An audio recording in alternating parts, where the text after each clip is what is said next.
Oke. Oke, baik. Akan saya lanjutkan ya kasusnya. Kalau tadi kita akan menggunakan eliminasi variabel terikat, gitu ya. Kemudian metode yang kedua itu adalah dengan menggunakan eliminasi variabel bebasnya. Ya, jadi kalau tadi itu kita punya CA1, CA2 dan T, nah sekarang yang dihilangkan T-nya. Jadi nanti kita akan punya hubungannya itu adalah antara CA1 dengan CA2. Gitu. Ya. Nah, sebenarnya kalau misalnya Anda terkait dengan mau mengeliminasi yang mana, apakah variabel bebas atau variabel terikatnya, itu adalah kembali muaranya adalah kepada pertanyaannya. Hubungan apa yang ingin Anda dapatkan, gitu ya.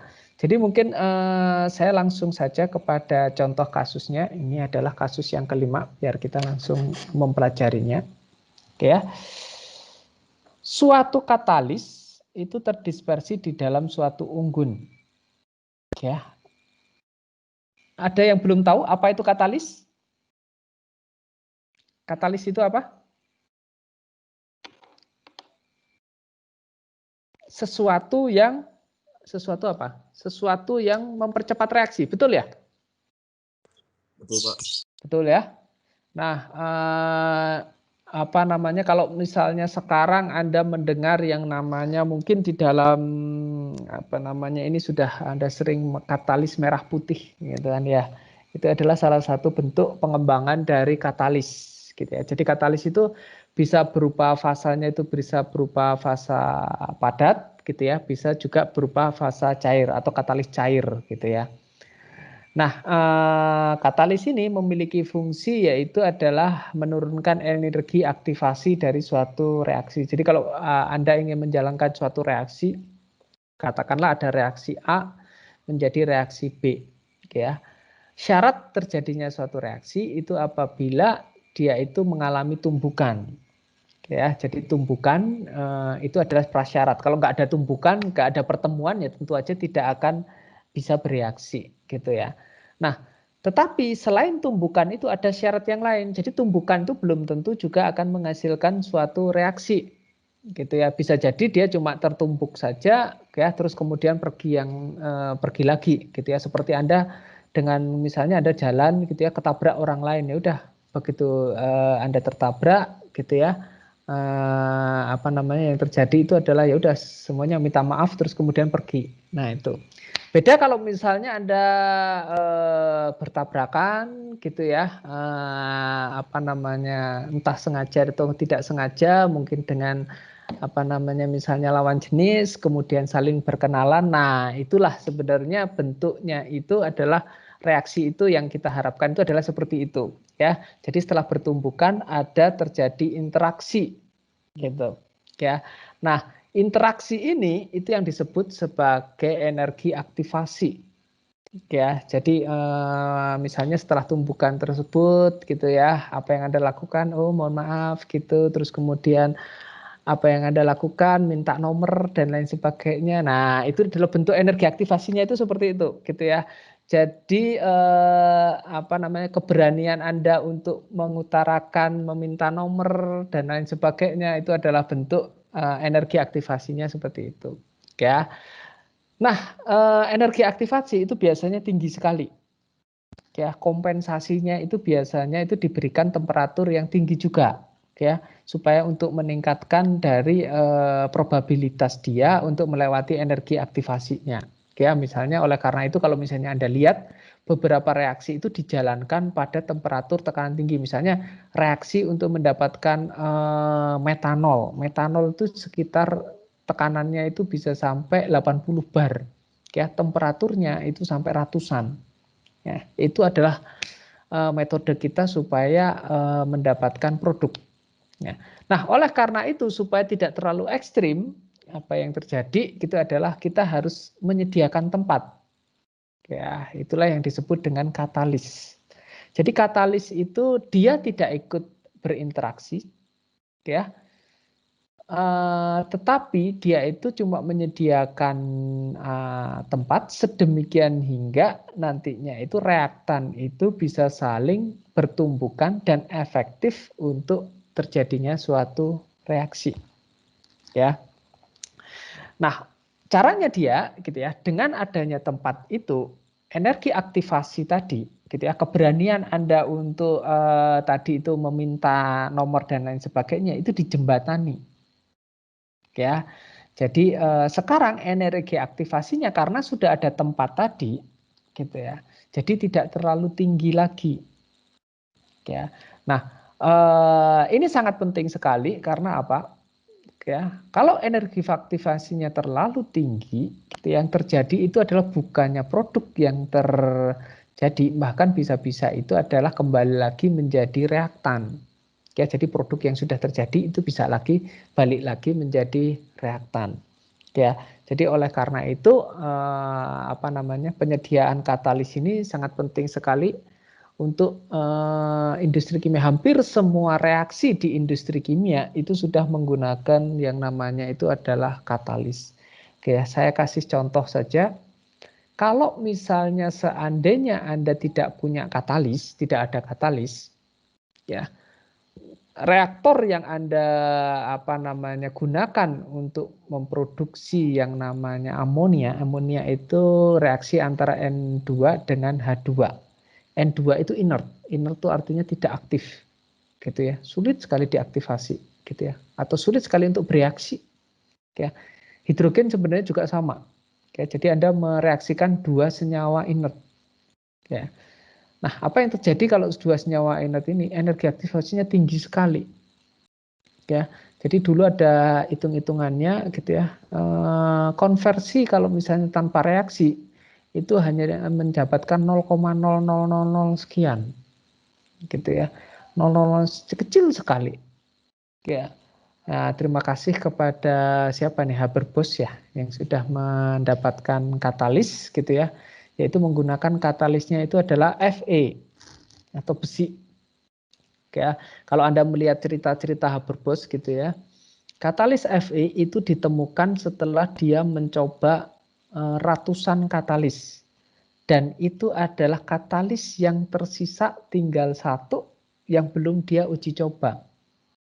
Ya, jadi kalau misalnya dengar cerita membaca ceritanya itu ya, jadi dia sudah malas, dia udah patah semangat gitu ya. Nah, tersisa tinggal satu katalis itu, ya, katalis Fe itu, ya. Nah, ketika dia coba yang terakhir, oh ya ternyata menghasilkan reaksi yang sekarang yang mengubah dunia gitu ya. Amonia dulunya itu susah untuk diproduksi, nah sekarang mudah sekali itu diproduksi dari dua senyawa inert, ya, bukan dari sistem yang lain, jadi dari N2 ditambah H2, ya. Nah, kalau misalnya tanpa katalis itu katanya reaktornya itu nanti itu bisa sampai panjang sekali, ya, sepanjang lingkaran bumi katanya. Ya, jadi membutuhkan proses yang dia itu resident time-nya sangat tinggi sekali. Tapi dengan adanya katalis ini, gitu ya, dia mampu untuk mengurangi dan itu pun hanya konversinya tidak lebih dari 20%. Coba bayangin. Dan sudah dikatalis, konversinya juga cuma 20%. Tapi itu sudah sangat membantu sekali. Kayak hampir semua industri pupuk urea itu pasti akan mengawalinya dari pembuatan amonia terlebih dahulu. Ya, dan amonianya diambil dari nitrogen dan hidrogen. Ya, jadi salah satu ini adalah memang penemuan dari reaksi amonia itu. Ya, jadi amonia itu adalah building block, salah satu building block penting dari industri kimia untuk menjadi industri-industri yang lain. Ya. Nah, jadi kalau kita di teknik kimia nanti Anda akan ketemu banyak sekali building blocks yang nanti ini, misalnya itu adalah ada propilen sama etilen. Nah, itu building block untuk pembuatan polimer. Ya. Terus kemudian Anda nanti akan ketemu building block lagi namanya itu adalah metanol. Metanol itu adalah building block untuk pembuatan DME gitu ya, atau substitusi untuk bahan bakar. Yang sekarang Anda dengar ada A10, A20 itu adalah alkohol 10, alkohol 20, alkohol 30 yang nanti akan akan ada gitu ya. Jadi biasanya kita kalau industri petrochemical itu akan membuat building block tersebut ya. Nah, terus kemudian dirangkai menjadi polimer misalnya di Chandra Asri atau di mana gitu ya, menjadi produk plastik ya. Oke, saya kembali lagi kepada kasus ini. Jadi katalis gitu ya, terdispersi di dalam unggun. Ini maksudnya ada katalis yang berada pada suatu unggun. Unggun ini adalah suatu bed atau suatu kolom ya. Digunakan untuk mengkonversi atau mengkatalisa reaksi fasa gas irreversible ya. Irreversible artinya tidak bisa kembali lagi. Ya, jadi reaksi satu tahap atau satu arah. Contoh reaksi satu arah itu adalah pembakaran, gitu ya. Kalau misalnya Anda membakar yang namanya bensin, gitu ya, Anda bakar, Anda menghasilkan CO2 dan H2O. Nah, itu nggak bisa kembali lagi kepada bensin itu, ya. Jadi satu arah saja, ya. Reversible orde 1, ya, di dalam reaktor batch, ya, atau reaktor partean, bukan reaktor continuous, ya, dengan volume konstan dan adiabatik menurut reaksi A menjadi produk. Konstanta laju reaksi itu diasumsikan mengikuti persamaan K sama dengan alfa dibagi dengan T. Gitu ya. Jadi kalau misalnya Anda punya DCA per dt itu biasanya adalah sama dengan K dikalikan dengan CA pangkat N gitu ya. Kalau ordernya 1 berarti N-nya 1. Nah, ini diketahui K-nya itu adalah sama dibagi dengan T. Ya, jadi K-nya itu dibagi dengan T. Ya. Di mana satuan dari K itu adalah 1 per S, satu persatuan waktu. Kemudian CA-nya sebagai satuan mol per liter. Ya. Jika panas yang dihasilkan untuk setiap konsentrasi A yang terkonversi dinyatakan sebagai epsilon, ya, dan kapasitas panas spesifik katalis padat dinyatakan sebagai CV, tentukan temperatur jika tidak ada perubahan volume pada reaksi yang terjadi pada M. Ya, tentukan temperatur maksimum jika tidak ada perubahan volume pada reaksi yang terjadi untuk massa M partikel padat. Ya. Nah, untuk melihat atau membuat pemodelan sederhana dari kasus ini, kita harus pahami gitu ya, terkait dengan apa yang diminta, apa yang diketahui, dan kemudian apa yang ada di sini, informasi apa atau parameter apa yang ada di sini, ya. Jadi kalau persoalannya ini adalah tentukan temperatur maksimum jika tidak ada perubahan volume pada reaksi yang terjadi pada padatan M, kita harus tahu kapan sih temperatur maksimum itu akan terjadi. Oke, nah di sini dinyatakan bahwa setiap perubahan konsentrasi A itu akan menghasilkan panas. Ya, jadi kalau A terkonversi itu akan dihasilkan panas. Jadi itu adalah tipe reaksi eksotermik. Ya, eksotermik, dan panas yang dihasilkan itu akan diserap oleh padatan katalis. Ya, oleh karena itu kok tahu seperti itu, dapat dari mana informasi apa? Ini adiabatik. Jadi adiabatik itu adalah tidak ada panas yang keluar dari sistem. Ya, jadi panas yang dihasilkan oleh konversi A tadi itu akan diambil sebagai kenaikan temperatur pada padatan katalis ya dari adiabatik ini. Oke. Jadi kalau misalnya demikian, kapan temperatur tertinggi akan dicapai oleh padatan? Kira-kira kapan? pada saat CA-nya awal atau CA-nya pada saat habis?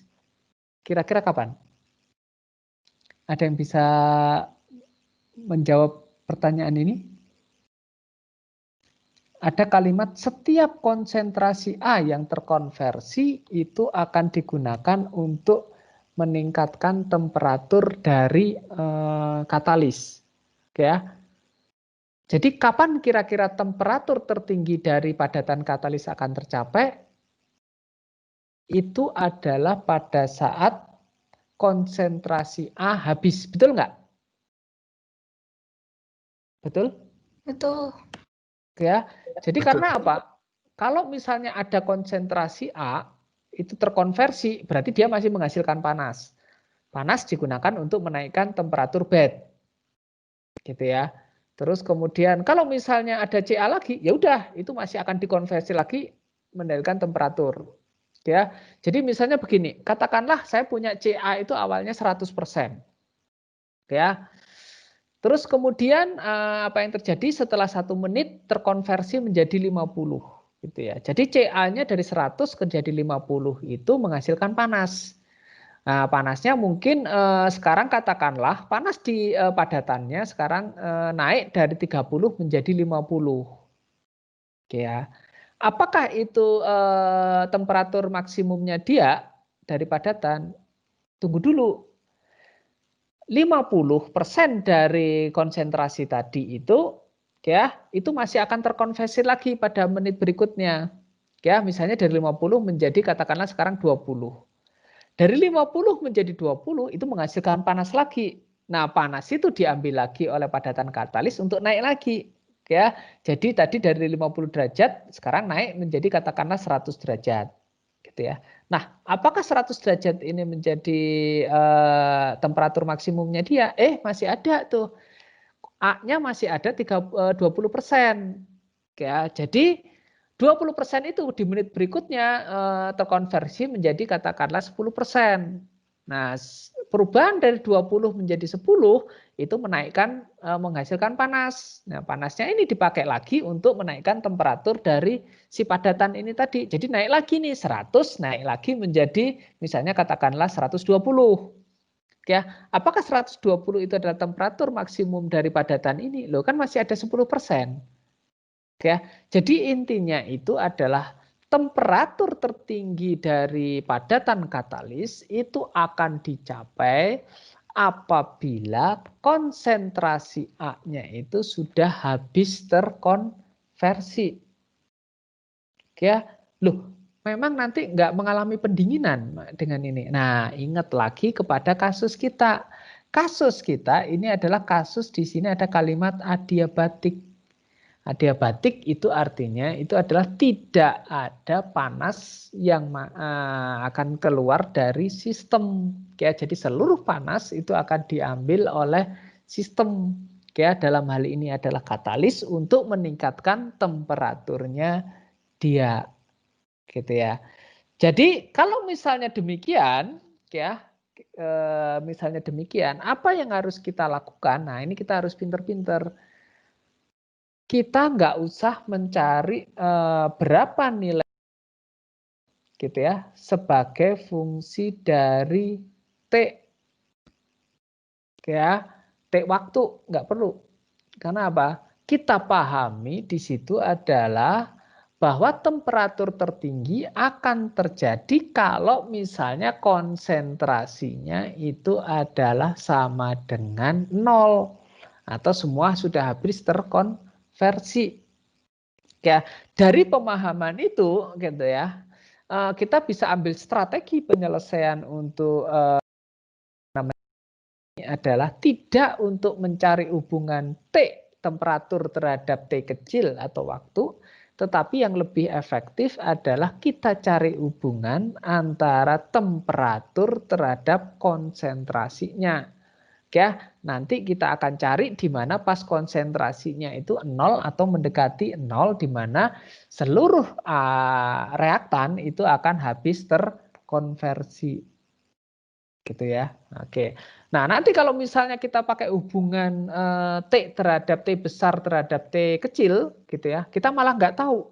Loh, ini kalau pada saat T kecil ini kapan ini terjadinya temperatur maksimumnya gitu ya. Kapan kita punya temperatur maksimumnya? Ya, kita nggak tahu. Ya. Nah, kita butuh CA. Nah, bikin lagi hubungan antara CA dengan T kecil atau waktu. Gitu ya. Berarti 2 kali kita kerja. Ya, pertama cari lagi hubungan ini sebagai T, kemudian yang kedua setelah tahu C-nya baru kita masukkan sebagai hubungan terhadap T besar atau temperaturnya. Ya kan? Nah, daripada itu mending kita bisa langsung bikinkan hubungan antara ya udah berapa temperaturnya sebagai fungsi dari berapa sih jumlah reaktan yang ada sekarang. Kalau reaktannya 0 kan apa namanya pasti temperaturnya akan tertinggi. Karena apa? Karena adiabatik di sini. Ya. Jadi oleh karena itu apa yang kita lakukan di sini gitu ya. Ini saya tidak coret-coret, saya ikuti aja slide dari sini ya. Ya. Apa yang kita lakukan? Kita buat peneracaan.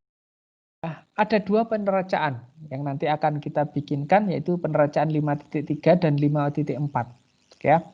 Peneracaan yang pertama itu adalah terkait dengan peneracaan masanya dia. Ya, yaitu adalah berapa produksi massa karena reaksi ini, ya, atau berapa massa yang terkonversi. Ya, kalau di sini tidak melihat dari sisi produk ya, jadi kita melihat dari sisi reaktan, berapa reaktan yang terkonversi. Ya, rumusannya apa? Ya, kita gunakan rumusan kinetika biasa, yaitu adalah dCA dibagi dengan dt itu adalah sama dengan K dikalikan CA pangkat N. Ya, karena ini terkonversi maka tandanya negatif. K-nya sudah kita pahami bahwa tadi itu disampaikan bahwa nilai K itu adalah sama dengan alfa dibagi dengan T. Ya, sedangkan order reaksinya adalah order reaksi 1, berarti di sini adalah CA pangkat N-nya, N-nya itu 1, berarti sama dengan CA. Ya, maka kita bisa buat rumusan kinetikanya, yaitu adalah dCA dibagi dt sama dengan min CA dikalikan dengan alfa dibagi dengan T, merujuk kepada persamaan 5.3. Ya, nah selanjutnya, ya, kita juga bisa bikinkan neraca panasnya. Ya, yang dihasilkan oleh reaksi itu akan seluruhnya diambil untuk meningkatkan temperatur dari bednya. Oleh karena itu, apa yang kita lakukan? Sisi sebelah kiri itu adalah berapa kenaikan temperatur yang disebabkan oleh terjadinya reaksi itu. Maka rumusannya adalah MCP dikalikan dengan dt dibagi dengan dt. Ya, jadi berapa kenaikan temperaturnya.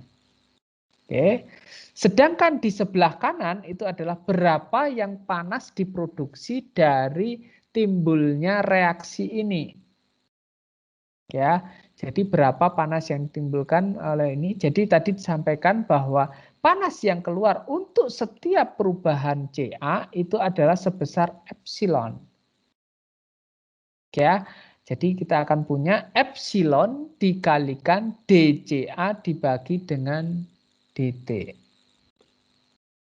Ya, nah nilai dCA dt itu adalah sama dengan merujuk kepada persamaan 5.3, yaitu adalah min CA dikalikan dengan alfa dibagi dengan T.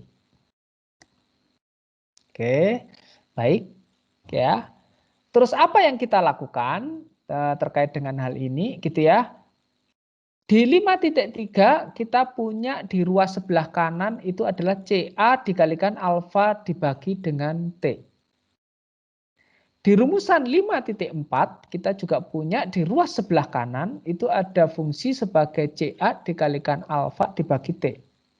Ya, jadi ada 2 CA dikalikan alfa dibagi T, di 53 juga ada CA dikalikan alfa dibagi dengan T. Ya, Jadi bentuk CA dikali alfa dibagi T ini bisa kita substitusikan dari 3 sedemikian hingga nantinya kita akan punya persamaan gitu ya. MCV dikalikan DT temperatur dibagi dengan DT waktu itu adalah sama dengan epsilon min DCA dibagi dengan DT. Oke. Apa yang kita punya, DT bisa kita coret sedemikian hingga kita akan mendapatkan persamaan 5,5 ya. Jadi kita akan punya persamaannya itu adalah MCV DT dibagi dengan sekarang bukan DT lagi karena DT-nya sudah kecoret. Jadi kita punya DCA ya sama dengan min epsilon. Ya, jadi kita sekarang sudah punya hubungan DT dibagi dengan DCA. Ya, jadi T sebagai fungsi konsentrasi. Ya. Nah, kemudian apa yang kita lakukan? Ya, kita bisa integrasikan di masing-masingnya karena kita punya sekarang itu ya ruas di mana di sebelah kiri itu adalah fungsi dari T, sedangkan ruas sebelah kanan sama dengan itu hanya fungsi variabel C. Sedangkan epsilon, M, CV itu adalah suatu konstanta yang bernilai tetap. Ya. Jadi bisa kita integrasikan dari mana? Dari T sama dengan T0, dari C sama dengan C0. Ya, sedemikian hingga persamaan 5,6 ini bisa kita ubah menjadi bentuk dari 5,7. Ya. Nah, bentuk dari 5,7 kita pahami bahwa nilai tertinggi itu ya atau T yang kita inginkan, T max ya, tertinggi adalah pada saat nilai CA-nya itu adalah sama dengan 0. Ya, jadi ini kalau misalnya sama 0 gitu ya, maka kita akan mendapatkan rumusan bahwa T max itu adalah T0 ditambahkan lambda dibagi dengan MCP ya, dikalikan dengan ini bukan lambda ya harusnya ya, ini epsilon ini. Maaf. Ini epsilon dikalikan dengan C0. Gitu ya. Ya, jadi Tmax itu akan tercapai kalau misalnya CA di sini itu adalah sama dengan 0. Ya, jadi udah langsung aja. Ini kalau misalnya ini 0 berarti kan tinggal epsilon atau lambda di sini ya. Ini lambda sama dengan epsilon, epsilon sama dengan MCP dikalikan C0-nya dia. T0 kita pindahkan ke sebelah kanan, jadinya akhirnya Tmax itu akan tercapai pada saat T0 ditambah dengan lambda dibagi MC dikalikan C0. Ya, jadi sekarang kita juga sudah bisa mendapatkan rumusan hubungan antara T terhadap CA. Gitu ya, T terhadap CA. Ya, kita tidak memilih T terhadap T kecil, tetapi kita memilih T terhadap CA. Oke, baik. Ada yang ditanyakan? Ya, ini daripada salah, mendingan saya ganti sekarang.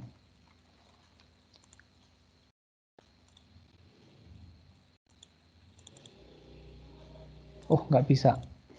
Harus diubahnya di tempat yang lain.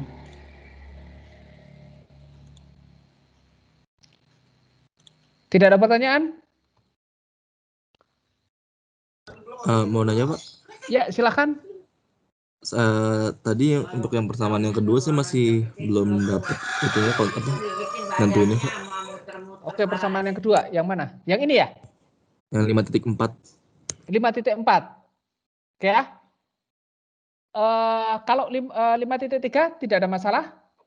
Tidak, Pak. Itu karena order 1 kan ya, Pak ya? Makanya CA-nya pangkat 1. Betul, pangkat 1. Terus kemudian ini kan kinetika ya. Jadi kalian sudah inilah. Terus kemudian T4 bagaimana? Gitu ya. 5.4 gitu ya. Itu adalah peracaan energi. Energi. Ya.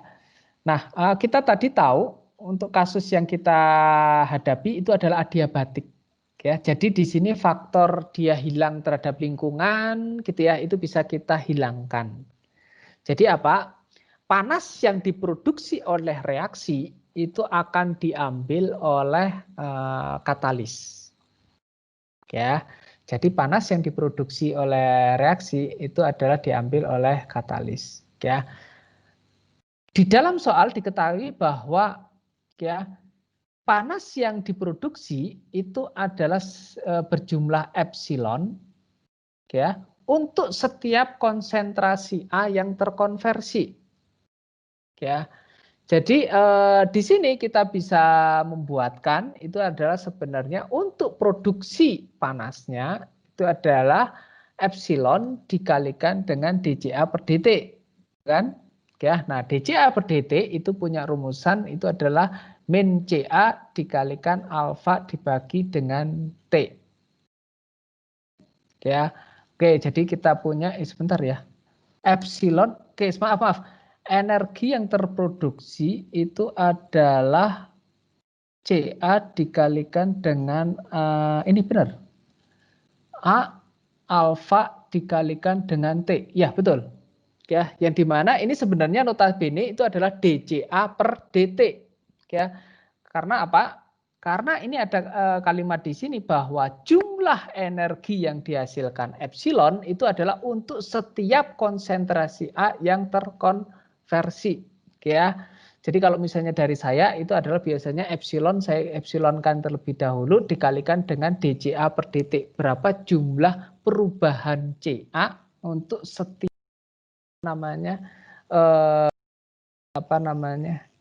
perubahan waktu. Ya. Nah, ini bagian sisi ruas sebelah kanan itu adalah jumlah energi yang terproduksi, sedangkan ruas sebelah kiri itu adalah jumlah energi yang nantinya akan diserap oleh katalis dalam bentuk peningkatan temperatur. Gitu ya. Oleh karena itu rumusan untuk yang di sebelah kiri itu adalah fungsi dari bagaimana katalis itu meningkatkan temperaturnya. Yaitu adalah kalau misalnya kita lihat rumusan energi yang ada fungsi dari temperaturnya, fungsi sebagai kalor atau sebagai ini itu adalah mCp atau CV dikalikan dengan dt. Ya, kalau Cp, Cv itu kan fungsi dari Cv itu berarti pada volume tetap, sedangkan Cp itu adalah pada temperatur tetap, gitu ya. Jadi di sini untuk melihat berapa temperatur yang naik disebabkan oleh panas yang ditimbulkan oleh reaksi, kita bisa rumuskan itu adalah sebagai M dikalikan dengan CV dikalikan dengan DT dengan DT kecil. Ya, nah saya biasanya kalau misalnya ya, saya tidak membutuhkan rumusan ini karena biasanya itu adalah saya langsungkan epsilon min dCA per dt. Ya, jadi di sini sudah saya langsung biasanya itu adalah ini cuma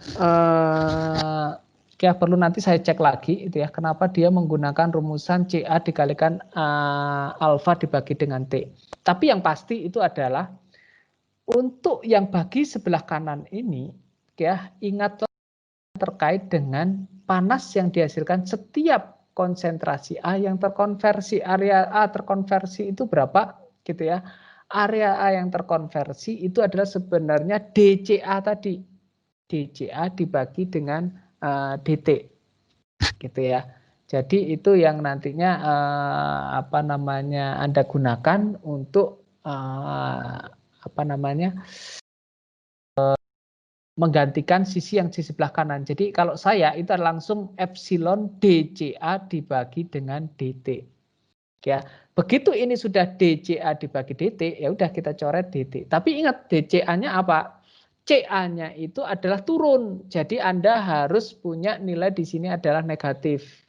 Ya, tapi kalau misalnya Anda tidak mau terjebak seperti itu, ya udah pakai epsilon dikalikan Ca dikalikan dengan alfa dibagi dengan T biar nanti ada nilai negatif pada saat Anda menggantikan Ca dikalikan alfa dibagi dengan T. Ya. Menjawab pertanyaannya? Jadi sisi ruas sebelah kanan itu adalah untuk energi yang terproduksi, sedangkan sisi ruas sebelah kiri itu adalah panas yang diserap untuk meningkatkan temperatur dari katalisnya. Ya. Tadi siapa yang bertanya tadi? Untuk tanda negatifnya berarti emang rumus awalnya yang minus epsilon DCA per dt, Pak? Iya, epsilon minus DCA per dt. Ya, karena apa? Itu mengalami penurunan. Kalau saya itu sebenarnya gini, ini kita pakai logika aja, gitu ya. Kita pakai logika saja, gitu ya. CA itu nilainya itu berarah turun dari apa namanya tinggi ke rendah, gitu ya.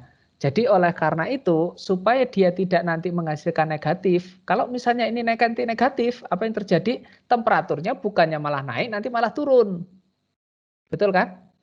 Karena ini Ya, DCA betul, per Pak. DTA kan arahnya turun nih, oke ya, arahnya negatif, gitu ya. Jadi CA0 dikurangi dengan CA pada saat apa namanya, CT dikurangi dengan CA0 gitu ya, itu kan pasti negatif nanti. Ya ini nanti menyebabkan DT-nya negatif, itu malah nanti temperaturnya bukannya naik, malah akan turun.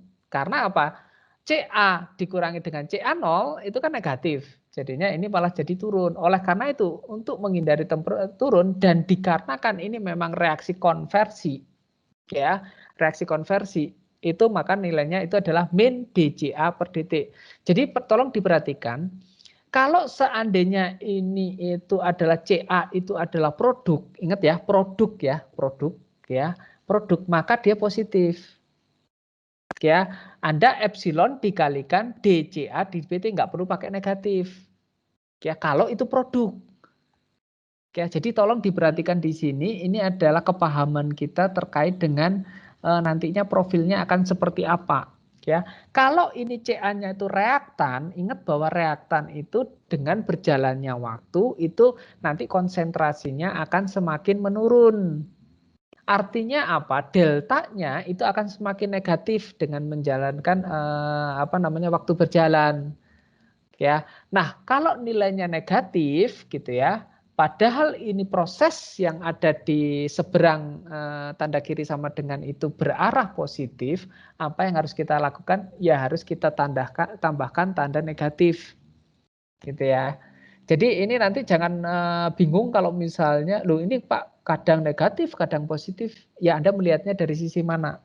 Ya, kalau dari sisi produk, ya nanti epsilonnya dikalikan DCA per dt tanpa negatif. Tapi kalau Anda melihat dari sisi reaktan, itu berarti epsilonnya itu dikalikan dengan min DCA per dt. Ya, paham ya? Baik, Pak. Terima kasih, Pak. Oke ya, jadi itu dan ini. Oke, ada yang ditanyakan lagi?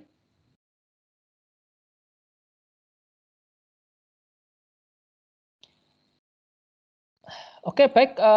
Kalau misalnya tidak ada yang ditanyakan, gitu ya, apa namanya? Sebenarnya untuk kelas sebelah itu sudah mau ke bagian deret, tapi saya tahan aja lah untuk deret mungkin di minggu depan. Gitu ya. Jadi penyelesaian persamaan diferensial itu dengan menggunakan deret. Oke, itu akan kita sampaikan di minggu depan, ya. Nah, kemudian sisa waktu yang sekarang sampai dengan jam 9, ini kan waktu kuliah kita sampai jam 9, ya, bisa Anda manfaatkan sendiri untuk belajar mandiri, gitu ya. Mungkin bisa Anda gunakan untuk menyelesaikan tadi persamaan apa namanya tangki interacting tadi, tangki yang berhubungan tadi, ya, untuk mendapatkan berapa nilai K1 dan K2. Ya, jadi silahkan dilanjutkan dari apa yang tadi apa namanya sudah saya mulai. Jadi saya sudah mulai mendapatkan yaitu adalah hubungan CA2 terhadap T-nya. Ya, nah Anda bisa lanjutkan, kan itu baru K1 dan K2 ya yang Anda dapatkan gitu ya. Nah, Anda bisa lanjutkan untuk sekarang itu adalah mendapatkan fungsi CA1 sebagai fungsi dari T. Ya, nah kemudian Anda masukkan syarat batas T sama dengan 0, C1-nya itu adalah sama dengan 0 juga, sedemikian hingga nanti Anda akan mendapatkan berapa K1 dan berapa K2 gitu ya. Oke, baik, ada yang ini ditanyakan?